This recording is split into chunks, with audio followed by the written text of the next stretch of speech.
What's going on, everyone? It's Adam and Craig with Grandstand Golf. This is our PGA DFS sleeper show for the 2021 AT&T Byron Nelson. Before we get into our sleepers for this week, let's take a look back at the Wells Fargo and how our sleepers did. A little bit of improvement from the past couple of weeks. Got 4 of 6 through to the cut. It was kind of a tough cut again, but we've got Charles Schwartzel. Craig has a good call with the T14. And Cam Davis with the T26 looked a lot better for a while, but he fell back coming in on the last couple of holes there. But T26 with Cameron Davis. A couple shout-outs. We had 2 guys that both picked guys that were T6. So again, back-to-back weeks, David Matusek called Luke List with the T6, and William Neal went with Matt Wallace with the T6. So a couple good shout-outs in the comments. I mean, maybe just look out for the comments in this video for guys for this week. Yeah, for sure. Yeah, I would be happy about my Schwartzel pick, but got blown away both that. I mean, Luke List was a good pick for sure. Aaron Wise also played quite well down from the sleeper zone, and yeah, Matt Wallace, it looked like he should have been even better. I think it was Saturday. He had a bad day on Saturday. Yeah, we're recording this on Monday. We're going to go more in depth into our sleepers on a Wednesday night show, and then if we have FOMO on someone, we're going to bring them up on our showdown shows. I'm sure of it. Thursday, Friday, Saturday. Yeah, for sure. And you know what we mentioned briefly in our our picks video, potential wind favoring a wave. So I think that matters all the more down in this range. These guys we have here, we don't know what their tee times are yet. We don't know whether they're going to potentially have favored or unfavorable starting conditions. So keep that in mind. These may change before Wednesday. For sure. Craig's got brand new lighting over there. His piercing blue eyes are just looking into my soul right now. It's a little bit jarring for me.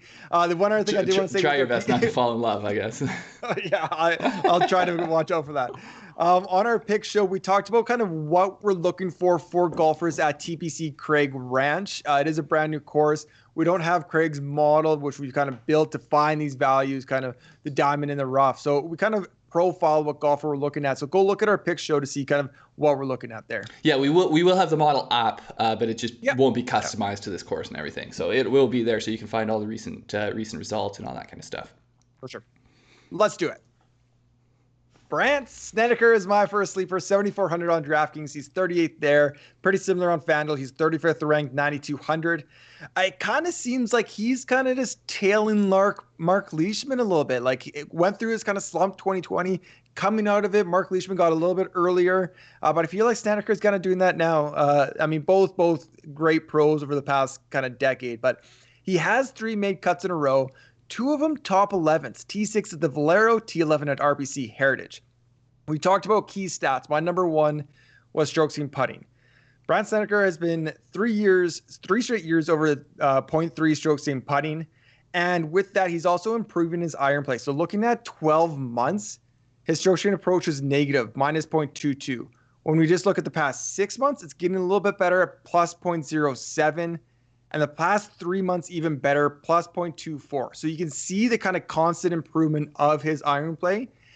Plus, if the wind does pick up, Snedeker is one guy I'm definitely looking at in tough winds. He's won on coastal tracks. He plays tough windy conditions pretty well. So Snedeker's one I kind of like this week at 7,400. Yeah, I honestly, so I had a very hard time finding sleepers this week. I think that everyone has flaws, and the thing about Snedeker is that if we do expect it to be a birdie fest, if we do expect it to, you need to put up numbers, his putter can get so hot that he can score. He can score with the best of them when his putter gets hot. So I don't know. I thought I made a mistake, and I'm going to correct it here because it's 13 straight years of plus 0.3 strokes gained putting, not 3. I don't know why. Well, it's 3, and then it's also another. It's also 13. 13 is much more impressive. He has 13 straight years plus 0.3 strokes gained putting. Like, that is unreal. A great putter for a long time. Yeah, I mean, it's just really, that goes to show how many times he has gone on those streaks. But that is really what hammers home about it to me, is that he's someone who you can be like, how is Snedeker like already -5 through 9 holes on the first day? It's because it's just draining putts, So I'll probably have little bits of him just because of the upside.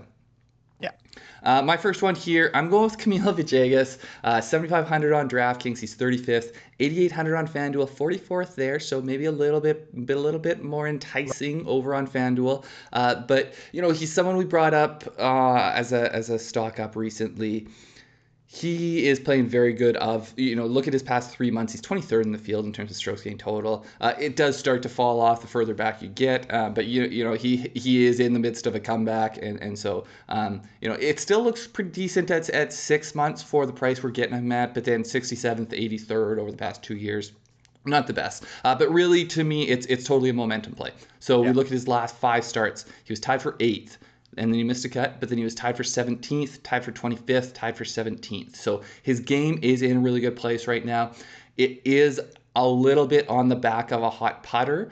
So he is plus 0.67 strokes gained putting over the past 3 months. We did talk about putting being something we want at this course. I would like it a little bit more if he had these results with not quite that hot of a putter. But the thing that I do like about it is that his long-term strength is not his putter. His long-term strength is his approach play. So you look at over the past 2 years, and so this is when he even hasn't been playing that great, but over the past 2 years still, he's gaining 0.35 on approach, which is 17th in this field. So, we don't really think of him potentially being that high in terms of any type of ball striking in this field at this point of his career, but he still has that. So if you think about a birdie fest type course, strong approach play and a good putter, you can put up good numbers in a hurry if those are your strengths. Yeah, I mean, a very interesting guy. If you're a longtime golf fan, you remember when he was up to 7th in the world at one point back in 2008. Like, it was crazy how good he was. And then the fall off all the way to off the charts, really 2,000 plus in the world, which makes it, if you're that type of fan, harder to roster. But if you're new to golf, you're just kind of seeing this resurgence. And at first I was like, he's dealing with a tragedy in his life with the loss of his daughter, and he's coming back and playing really well through that. But he's kept it up. He's kept it up very nicely. And I think we're just kind of seeing a career resurgence a little bit from Camilo. It's been enough good results for a while now that it does feel like it's gaining momentum and it's there.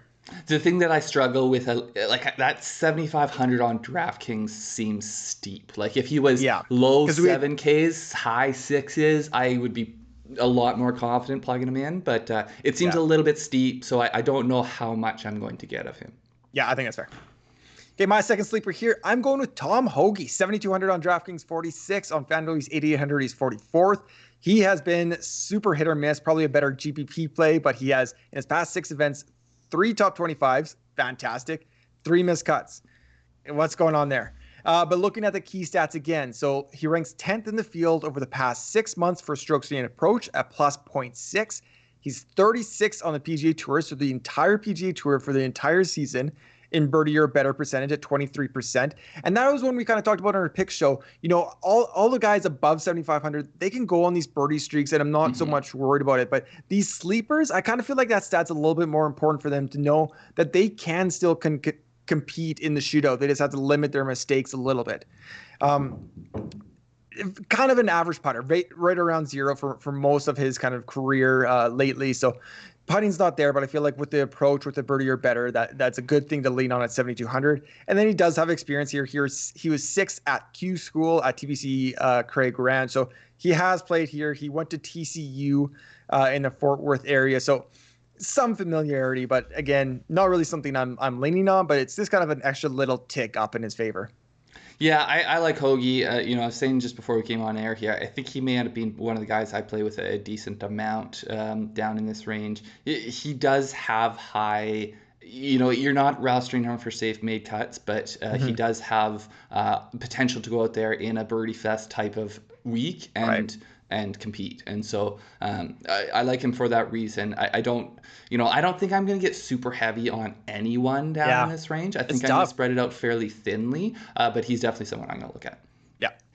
My next one here, I'm going Sepp Straka. I feel like, similar in a lot of ways to a Tom Hoge in terms of he gives you that upside with his ball striking. But 7,300 on DraftKings, he's 42nd, 8,800 on FanDuel, 44th.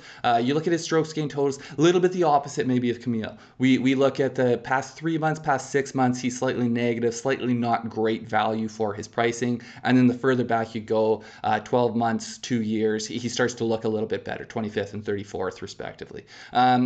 Even in spite of his, slightly negative strokes gained totals in the last 3 months, he is coming off 5 straight made cuts, so maybe has slightly safer made cut than Tom Hoge. But the problem, Sepp hasn't really done a whole lot of it in those 5 tournaments. He's got a single top 10 at Puerto Rico, but a lot of not great finishes after making the cut. So.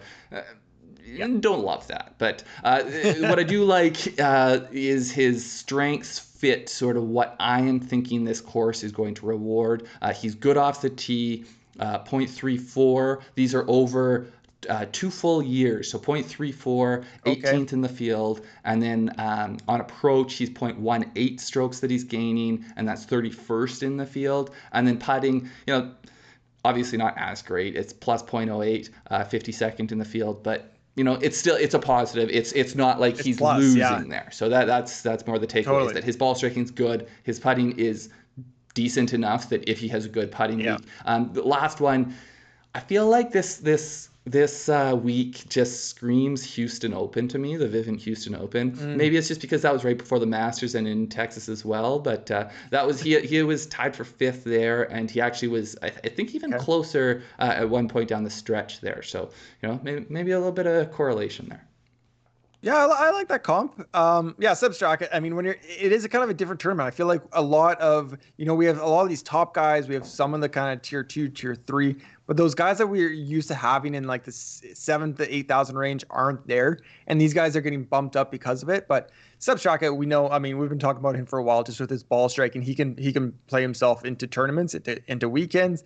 And we know, I mean, maybe not recently, but we know he can get those top 10s and top finishes. You give me Charles Schwartzel again at 7,200 this week. I'm plugging it in, but he's up in the 8Ks now. Yeah, come on. Okay. My third and final sleeper here is Big Beauty Harry Higgs, 7,000 on DraftKings. He's 56th there, 8,900 on FanDuel, 41st. So again, if you're playing both sites, Camilo Villegas better on FanDuel, Harry Higgs much better on DraftKings. But the key stats past 6 months from Data Golf, he's 25th in strokes gained approach at plus 0.31, 24 strokes gained putting at plus 0.27. Obviously, if he was doing other things better, he would be much higher up. But those are the kind of 2 stats that I'm hanging my head on. High volatility play. Looking at his entire season, going back to the Safeway Open where he kind of made a big splash and has his best finish. He's played in 17 events so far this season. He's only made 8 cuts. So that is not good at all. I mean, we're talking less than half. But I feel like he's a volatility play this week. Again, like you said, with this one, we're looking at my last sleeper here.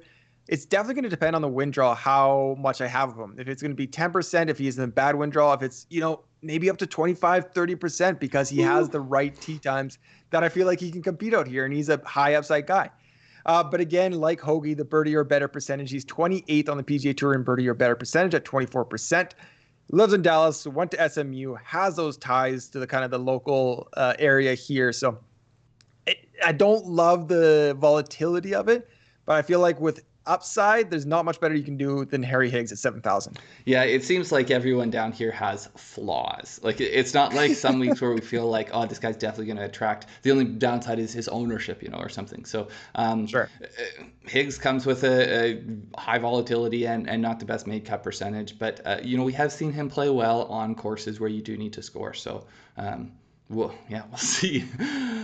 My last one here, speaking of volatility, Jhonattan Vegas, 7,200 on DraftKings, 46th, 9,200 on FanDuel, 35th over there. So, again, we're seeing a fairly decent split between the 2 sites. Strokes gained total, so he is, it does look better of recent, but I think, even his long-term value, I think, is somewhat decent. He's gained about a half stroke in the last 3 months and 6 months. He's up into the 20s there. And then you look longer term, he's kind of 40th, 50th when you look at 12 months and 2 years. Now, last 9 starts, only a single missed cut, and he was second at Puerto Rico. The thing that, Johnny Vegas is so good off the tee that he'll give himself a shot if it's a course that will reward off the tee play. So you look at, he's actually 5th in this field off the tee if you look at it over 2 years or if you look at it over the last 3 months. So, he's playing well of recent off the tee, and he's playing well at long term. Long term, he's gained 0.73. So really, he's going to gain there. It's just a matter of, can he gain elsewhere, or can he limit his losses elsewhere? That's sort of how it's going to be with Johnny Vegas. In the long term, he gains very, very slightly on approach, not even a tenth of a stroke, I don't think. So it's really losing with the short game that is his issue. And when he doesn't, or if he does have a positive week putting, then that's when he goes out there and gets a second place. So,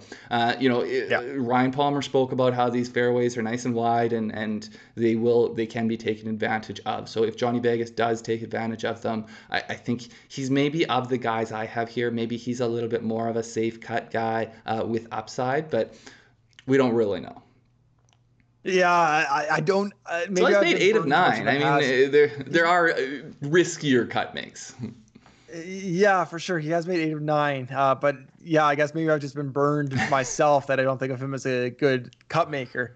It's just a shame that we're on the second year with no Canadian Open, because that's where Vegas shows up, gets his win, gets his PGA Tour card for the next season, and then continues his career. So he's got to get those points, FedEx Cup points, and win somewhere else. But going into a new course kind of levels the playing field a bit. When I think of Jhonattan Vegas, I think a guy that wouldn't surprise me if I see him at 13th or 133rd. It can go both ways, but it doesn't surprise me when he gets those top 20, top 10 finishes. Mm-hmm. It kind of seems like, why isn't he doing this more? Yeah. I mean, when it does. My only takeaway from trying to find picks down here this week is that everything's risky. So it's just a matter of where do you want to, I'm going to give small allocations to a lot of these different risky players, I think.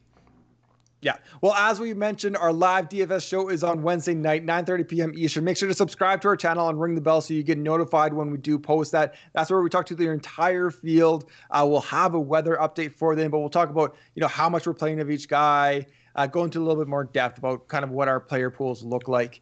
And then, as always, like we do at the top of the show, name your sleepers so you can get the shout out for next week, which is a big one, PGA Championship. You want to get that shout out for the PGA Championship. So name your sleeper, favorite play under 7,500 on DraftKings this week. Yep. Good luck this week, guys. We'll see you next time. See ya. Take care.